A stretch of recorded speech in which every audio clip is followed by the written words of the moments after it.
A'udzu billahi minasyaitonir rajim. Bismillahirrahmanirrahim. Assalamualaikum warahmatullahi wabarakatuh. Alhamdulillahirabbil alamin wassalatu wassalamu ala asyrafil anbiya wal mursalin sayyidina wa habibina wa syafi'ina wa maulana bil qasim Muhammad. Allahumma shalli ala Muhammad wa ali Muhammad wa ala ahli bait thayyibin tahirin wa ashabihil muntajabin. Alhamdulillah, kita sudah berada di hari ke-6 di bulan suci Ramadan ini, berada pada jamuan ilahiyah. Dan kita lanjutkan pada kali ini pembacaan kitab Misbahus Syariah wa Miftahul Haqiqah, pelita syariat dan gerbang hakikat, yang berisikan riwayat-riwayat yang berasal dari Imam Ja'far As-Shadiq alaihi salatu wassalam, yang merupakan cicit Rasulullah sallallahu alaihi wasallam, ahlul bait Nabi sallallahu alaihi, dan juga merupakan guru dari seluruh imam-imam mazhab yang ada. Kita sampai pada bab ke-6 tentang bayanul libas, tentang penjelasan tentang pakaian. Pakaian pada hakikatnya adalah segala yang menutupi tubuh kita dan menjadi perhiasan bagi tubuh kita. Qala Shadiq alaihi salam, azyanul libas lil mu'minin libasut taqwa wa an'amuhul iman. Imam Shadiq mengatakan, seindah-indah pakaian bagi orang yang beriman itu adalah pakaian ketakwaan, dan nikmat yang paling luar biasa adalah iman. Ini menunjukkan pada kita bahawa pakaian pada hakikatnya sesuatu yang luar biasa, itu menjadi penghias bagi diri manusia, tetapi yang paling hakiki, hiasan yang paling sempurna pada diri seseorang itu adalah ketakwaan dan keimanan. Allah Subhanahu wa taala tentang hal ini pada surah Al-A'raf ayat ke-26, Allah berfirman, "Walibasut taqwa zalika khair." Dan pakaian ketakwaan itu adalah sebaik-baik pakaian. Wa amma libasu zahir fa ni'matu minallah ta'ala yustaru bihal aurat wa hiya karamatu akramallahu biha zuriyatu Adam alaihissalam ma lam yukrim biha ghairahum. Imam Ja'far mengatakan bahawa sedangkan pakaian yang zahir itu adalah nikmat yang datang dari Allah Subhanahu wa taala yang menutupi aurat bagi manusia, dan itu merupakan kemuliaan yang Allah dengan itu muliakan manusia dan seluruh keturunan Adam alaihissalam, dan tidak Allah berikan kemuliaan itu kepada selain daripada keturunan Adam alaihissalam, selain daripada manusia. Allah hanya lekatkan kemuliaan pakaian ini pada diri manusia.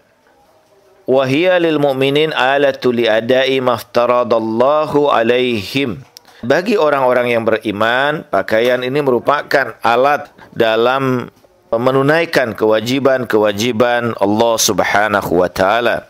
Bagi seorang mukmin, itu saja pakaian itu menjadi sarana bagi dirinya untuk mendekatkan dirinya kepada Allah Subhanahu wa taala. Wa khairul libasika ma la yashghuluka anillahi ta'ala bal yuqarribuka min syukrihi wa zikrihi wa ta'atihi. Dan sebaik-baik pakaian bagimu itu adalah pakaian yang tidak menyibukkan dirimu kepada sesuatu selain Allah Subhanahu wa taala, bahkan justru mendekatkan kamu kepada Allah Subhanahu wa taala dan membuat kamu bersyukur padanya, mengingatnya dan tunduk kepadanya. Jadi ini gambaran bahawa pakaian yang terbaik bagi kita sebagai orang yang beriman adalah pakaian yang justru tidak memalingkan hati kita kepada Allah Subhanahu wa taala, tidak membuat kita terpedaya karenanya.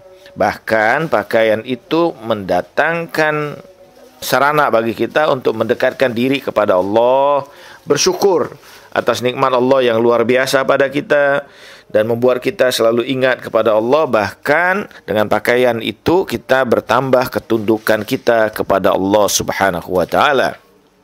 Wala yahmiluka fiha ilal ujbi warya'i wa tazayyuni wal mufakharati wal khuyala fa innaha min afatid din wa mawrusatul qaswati fil qalbi. Jangan pakaian itu justru membawa kita atau memunculkan pada diri kita ini rasa ujub, rasa berbangga terhadap apa yang kita pakai, dan ini membuat kita merasa lebih daripada yang lain, membuat kita istimewa di hadapan manusia yang lain, dan menjadikan kita mendapatkan atau menginginkan dengan pakaian yang kita pakai itu menjadi riya. Dan ini untuk seluruh, bukan hanya pakaian yang mahal, tapi bisa jadi bahwa pakaian-pakaian yang merupakan kadang-kadang simbol agamis, simbol kesalehan, itu bisa juga menjadi sesuatu yang mendatangkan ujub bagi kita. Dengan sorban yang berlebihan misalnya, atau dengan pakaian jubah yang sedemikian, yang membuat kita merasa bahwa kita merasa bangga dengannya dan merasa lebih daripada yang lain. Ini bisa mengenai semua. Artinya tidak berarti bahwa hal tersebut dan karena objek pakaiannya, tapi lebih karena apa yang muncul di hati kita. Wa tazayyuni, membuat kita selalu mengindah-indahkan, menjadikan diri kita ini sebagai pusat perhatian.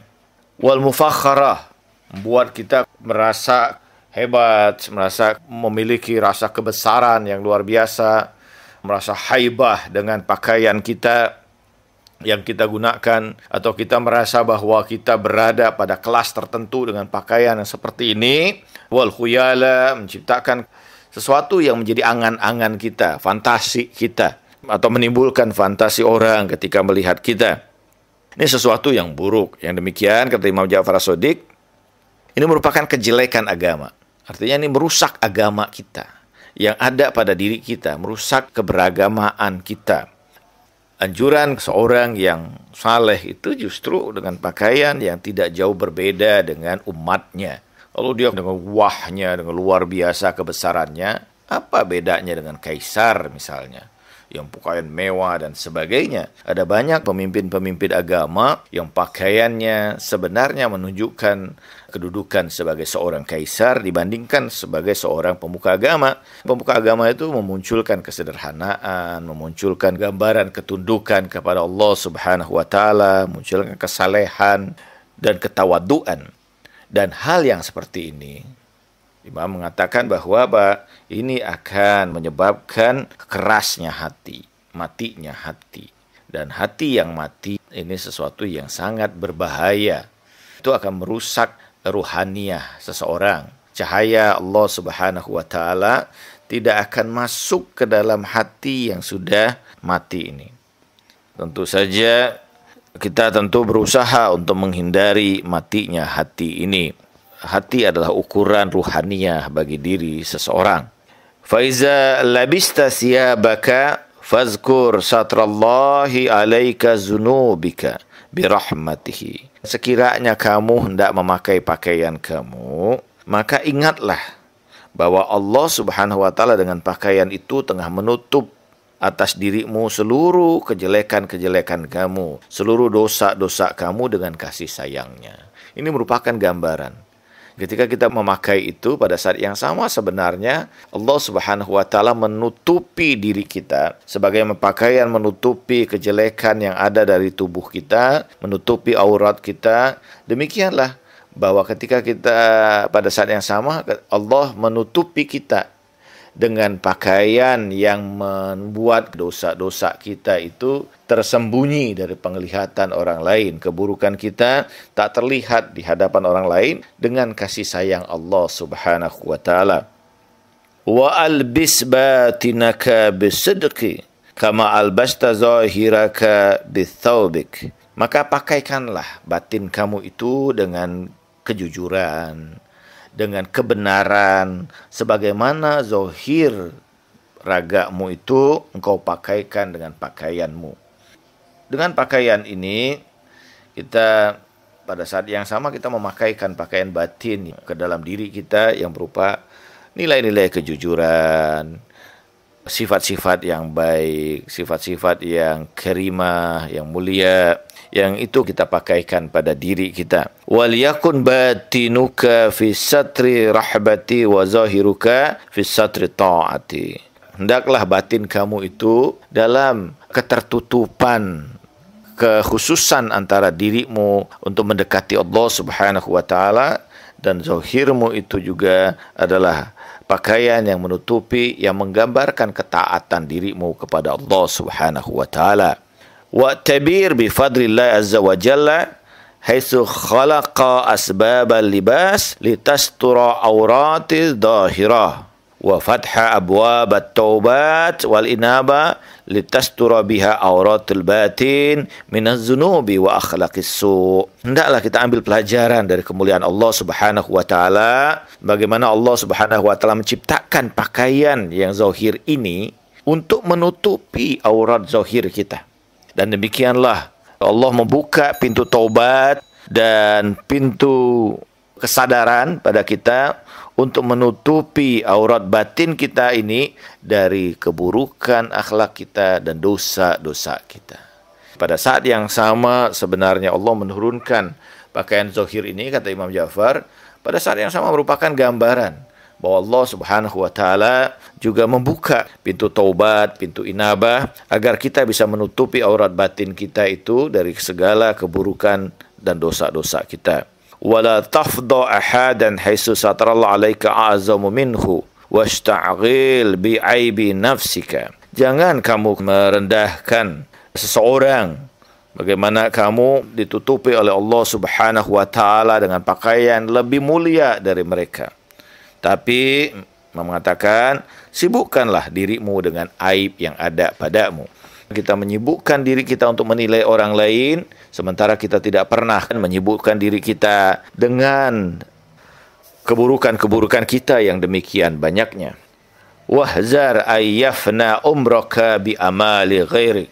Jauhkan diri kamu dari habisnya usia itu karena hanya memperhatikan amal-amal orang lain. Betapa kita sayangkan usia kita habis hanya memikirkan orang lain, hanya memikirkan sesuatu yang tidak ada manfaatnya bagi kita. Betapa banyak beragam informasi-informasi, infotainment dan sebagainya yang tidak ada maknanya untuk keimanan kita, ketakwaan kita, sehingga kita sibuk dengan hal-hal yang sebenarnya tidak ada manfaatnya untuk diri kita, tidak menambah keimanan, tidak memiliki keuntungan untuk kehidupan kita, bahkan itu menghabiskan usia kita pada sesuatu yang sia-sia. Wa tajiru bi ra'si malika ghairuka wa tahlik nafsuka. Dan kamu dengan modal umur kamu, modal yang ada padamu itu, kamu memberikan itu kepada orang lain, tapi pada saat yang sama kamu tengah menghancurkan dirimu. Seburuk-buruk manusia, kata Imam Ali alaihissalam, adalah orang yang bekerja untuk dunia orang lain, tetapi dia menggadaikan akhiratnya sendiri. Itu adalah orang yang paling buruk. Banyak contoh yang terjadi. Sebagai contoh yang sederhana, kita lihat ada orang yang telah berusaha mencapai jabatan tertentu, kemudian dia melakukan korupsi yang besar pada jabatan itu, dan kemudian tertangkap, terpenjara, habis usianya dalam penjara dengan nama buruk yang dia bawa sepanjang hidupnya, sementara yang menikmati hasil korupsinya adalah orang lain. Dia sudah bekerja untuk dunia orang lain dengan menggadaikan akhirat dirinya sendiri. Ini orang yang paling celaka, kata Imam Ali bin Abi Thalib, na'udzubillah min zalik, kita karena itu. Fa inna nisyana zamba min azami uqubatillah fil ajil wa awfari asbabil uqubah fil ajil. Lalai atau lupa pada satu dosa itu akan menimbulkan balasan yang besar dari Allah dalam waktu yang cepat.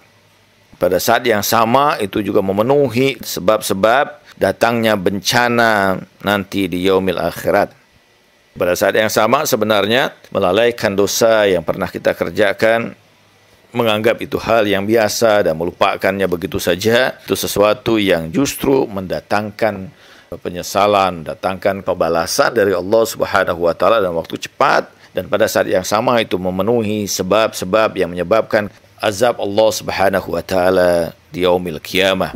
Wa madamal 'abdu mustaghilan bi ta'atillah wa ma'rifati uyubi nafsihi wa tarki ma yashinu fi dinillahi azza wa jalla wa huwa bima'zili anil afati gha'isu fi bahri rahmatillah azza wa jalla yafuzu bi jawahiril fawaid minal hikmah wal bayan. Dan seseorang hamba yang terus menerus menyibukkan dirinya dalam ketaatan kepada Allah Subhanahu wa taala, berusaha untuk mengenali kejelekan-kejelekan yang ada pada dirinya dan meninggalkan kejelekan itu dalam upaya dia untuk memperbaiki agama yang dia miliki, maka sesungguhnya dia tengah menyelam di dalam lautan rahmat Allah Subhanahu wa taala dan mendapatkan kemenangan dengan mendapatkan beragam permata, beragam mutiara yang bermanfaat dari hikmah dan bayan. Dengan upaya yang demikian, Imam Ja'far mengisyaratkan seseorang yang menyibukkan dirinya ini dengan ketaatan pada Allah dan memperhatikan kejelekan dirinya sendiri, berusaha untuk memperbaikinya, meminta ampun kepada Allah atas kesalahan-kesalahannya, berusaha untuk mengenali penyakit-penyakit yang ada pada batinnya. Semua kita pasti ada penyakit-penyakit batin ini. Kita tentu berusaha, kita harus kenali penyakit-penyakit batin ini untuk bisa mengobati penyakit batin kita ini. Dengan demikian, maka kita akan selamat. Agama Allah ini akan selamat pada diri kita, atau diri kita akan selamat. Dan pada saat yang sama, Imam mengatakan bahwa keadaan yang demikian ini, seorang hamba itu sama dengan tengah menyelam dirinya itu dalam lautan kasih sayang Allah Subhanahu wa taala, dan dia akan menemukan beragam permata, berbagai mutiara di dalam lautan kasih sayang Allah itu yang berupa hikmah dan bayan. Dalam Al-Quran Allah mengatakan, wa may yu'tal hikmah faqad utiya khairan katsiran. Barang siapa yang diberikan hikmah itu, maka dia diberikan kebaikan yang banyak. Apa itu hikmah? Hikmah itu adalah pengetahuan yang membawa seseorang itu pada kesadaran akan hakikat Allah Subhanahu wa taala.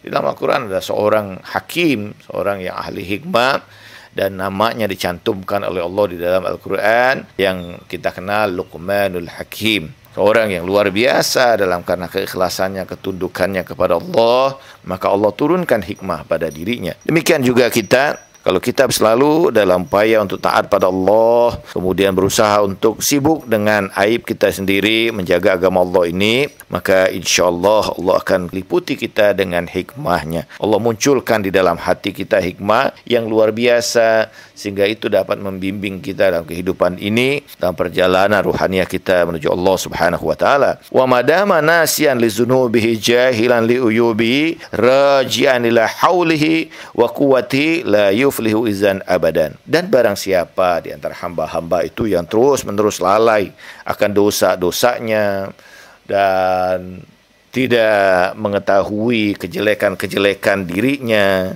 kembali kepada keadaannya yang buruk, dan dengan apa yang dia miliki pada dirinya ini, dia kembali melakukan beragam hal dan berulang-ulang kembali lagi pada keburukan yang sama, kembali lagi pada keburukan yang sama, maka yang demikian dia tidak akan pernah mencapai kebaikan, dia tidak akan pernah mencapai kemenangan selama-lamanya. Dia tidak akan pernah selamat selama-lamanya.